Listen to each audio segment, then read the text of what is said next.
So the first thing that we're going to do in order to get this baby out is we're going to remove this bloom. As I said, it's already starting to wilt from right here, and once it's no longer looking cute, we no longer need it. So I'm going to begin from right there just to make it easy. And I'm going to try to place it inside a small cup of water and see if maybe that revives it and goes ahead and lets it bloom. If it doesn't, no big deal. Now moving on to this part, which I'll go ahead and remove as close as I can to the stem. Remove this. There you go. Throw it in the trash, because unfortunately that's not gonna bring anything else. I've already learned that Sempervivums do not propagate through their leaves. They propagate through small offsets like these. Now this is the first time I've tried to remove this since potting her a couple months back, and look at her. She is doing so good. Good root ball.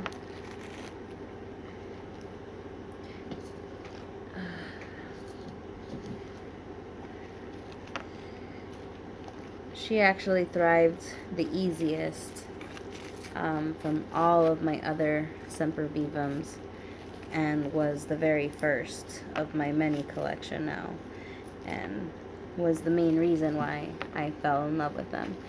If I can find a Sempervivum that is a heuffelii, I will get it, because I have become very much so obsessed.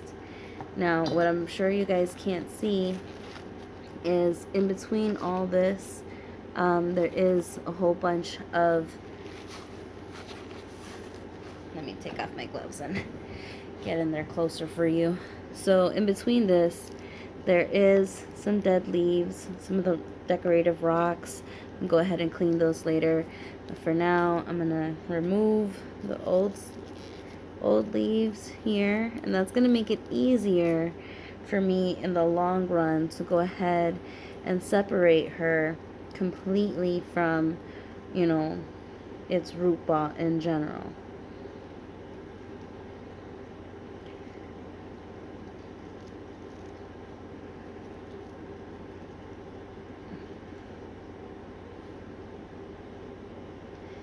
So I'm gonna keep checking around it and keep going. Remove as many as the dead leaves as I can. And right now it might look like I'm ripping the hell out of it, and oh my god, but this plant is actually thanking me, because it needs to breathe. And these dead leaves are just festering grounds for pests, and we don't need those pests. So we try to just get in as close as possible to grab the dry leaves only and pull on it. If it doesn't come and it still feels like it's somewhat not dry, not fully dry and crispy, and it doesn't want to come with you, leave it alone. Just keep moving on. It's not ready to come out yet. It'll come out shortly after. Move on to the other ones here. And then if it gets to a spot where it's too tight, you can always use the tweezers to get in between these here and pull them out, and then throw them into your trash.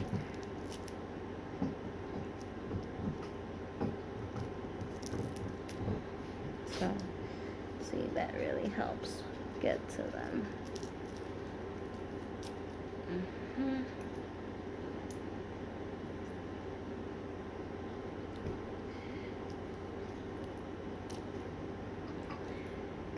I actually think that this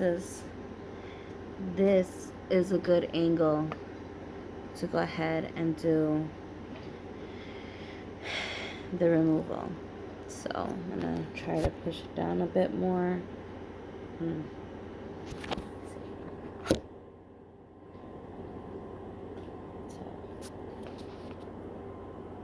you go. Now you can get a better view. So This is the angle that I'm looking at right there. I'm about to go ahead and separate these from here. Sorry if the camera's off. But I'm going to do it slowly and gently because remember there are other ones on the other side.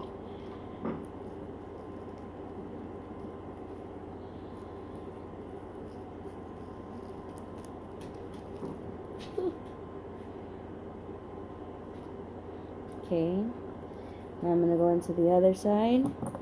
Same thing here. There are more dried leaves, so I'm going to use these tweezers to get in between. And that way I can remove them.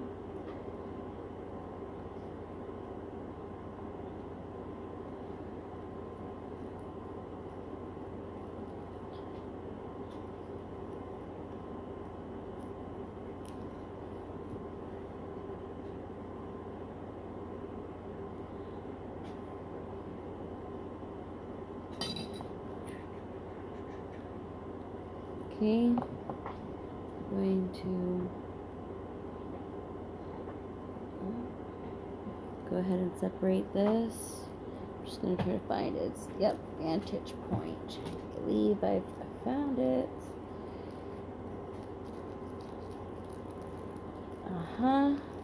And I sure did. See that right there? That is exposing itself to me. So I'm going to use this again. I'm going to continue to drive her out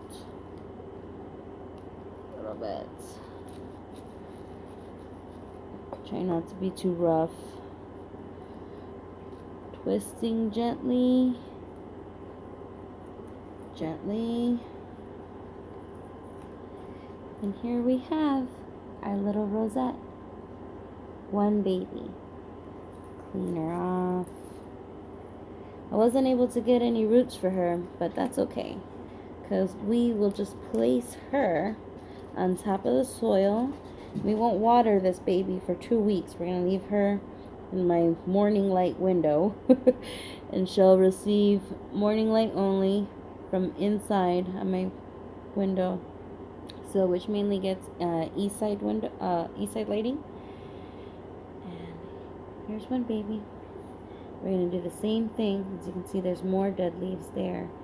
So we're going to do the same thing, continue to remove these dead leaves, because that is what's going to help us expose these babies more, and that's how we are going to get them all out by themselves.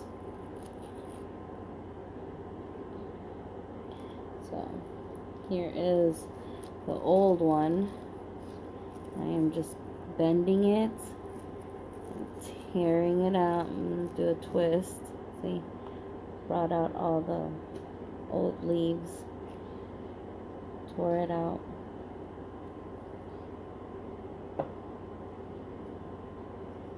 Don't worry if, you mess up a little bit. These plants are actually really forgiving. And that's actually why I truly do love them,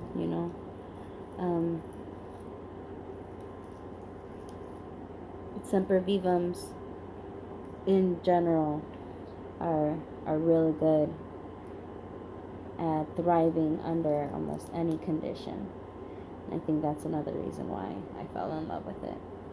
So, I know you don't see my angle here, but here is one rosette, two, and then the third up top here.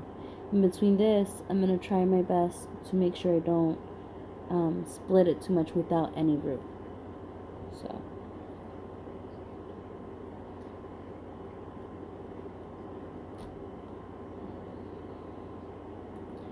this time I split straight through it and down, because I can now see it fully, and I know that what I am getting at this point is not the other side of the baby. I'm not as worried as I first was. So, or I was at first, I should say. And that helps a lot, because now I'm able to determine how far I need to push through in order to get this offset off. And I'm just trying to pull at it from here, find its other spot. Where you see the dying leaves is how you know where the offset is itself. I'm just slightly pushing in, slightly, trying to make sure I don't damage. Yep.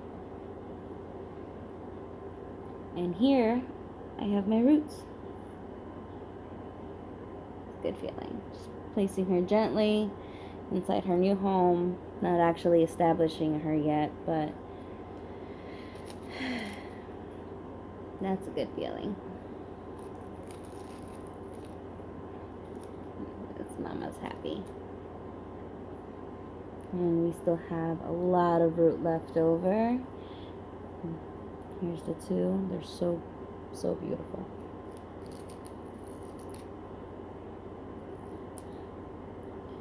And the reason why, you're probably wondering, why not just leave them alone and leave them like that? Well, if you figure if I tear them apart, I can get more babies this way. Of course, who doesn't love more babies? And there you go, ladies and gentlemen. Two more.